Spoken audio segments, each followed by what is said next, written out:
श्रीराम समर्थ.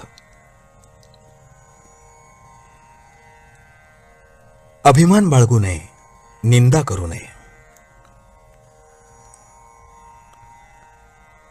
खरे पाहिले असता देहबुद्धीचा जोर व्हायला कारण म्हणजे आमचा अभिमान होय. अभिमानाने सद्गुण जाऊ लागले तर काय उपयोग. ज्ञानी आणि अज्ञानी यांच्यात मुख्य फरक म्हणजे ज्ञानी अभिमान टाकतात तर अज्ञानी लोक तो वाढवतात. अभिमानासारखा मोठा शत्रू नाही. अंतरंगातल्या या शत्रूचा आपण शोध घ्यावा आणि त्याचा योग्य बंदोबस्त करावा. नुसत्या सत्कर्माने अभिमान जात नसतो. सापाला दूध घातले तरी त्याचे विषच होते, तसे अभिमानाला कोणतेही कृत्य घाला तो वाढतच जातो. आता याकरता सत्कर्मे करायचे सोडावे असे नाही, परंतु अभिमान न बाळगता ती करावीत. मी करता ही भावना सोडावी.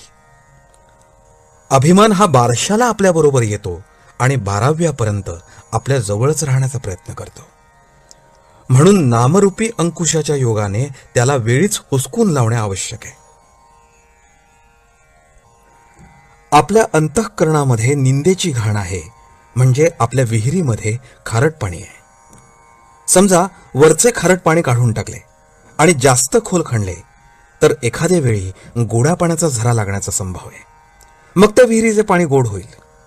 तसे आपण जर अभिमान टाकला, निंदा बंद केली आणि अंतर्मुख होऊन भगवंताला शोधले तर त्याच्या प्रेमाचा झरा लागून आपले अंतःकरण त्या प्रेमाने भरून जाईल.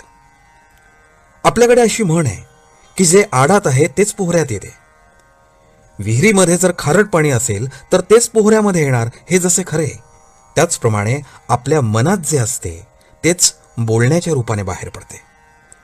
बोलण्यावरून माणसाच्या अंतःकरणाची परीक्षा होते. ज्याला निंदा आवडते त्याच्या पोटात घाण असलीच पाहिजे. काही लोक दुसऱ्याचा उत्कर्ष सहन न झाल्यामुळे त्याची निंदा करतात. दुसऱ्याचे चांगले त्यांना पाहवत नाही.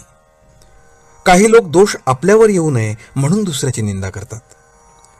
काही लोकांची दृष्टीच अशी वाईट असते की दुसऱ्यामध्ये दोष असो वा नसो त्यांना दुसऱ्यात दोष दिसायचाच. भगवंताच्या मार्गाने जाणाऱ्याने दुसऱ्याच्या ठिकाणी दिसणाऱ्या दोषांचे बीज आपल्यामध्ये आहे हे ध्यानात ठेवून वागावे.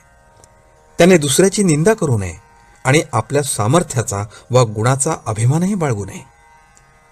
लोकांनी जे करू नये असे आपल्याला वाटते ते आपण स्वतः करू नये. प्रपंचाचा सहवास वरवरचा असावा, त्याचा वास आत नसावा. आत वास भगवंताचाच असावा. त्यामुळे आतल्या सर्व दोषांचे उच्चाटन होऊन मनाला शाश्वत शांतीचा आस्वाद घेता येईल. आजचे बोधवचन.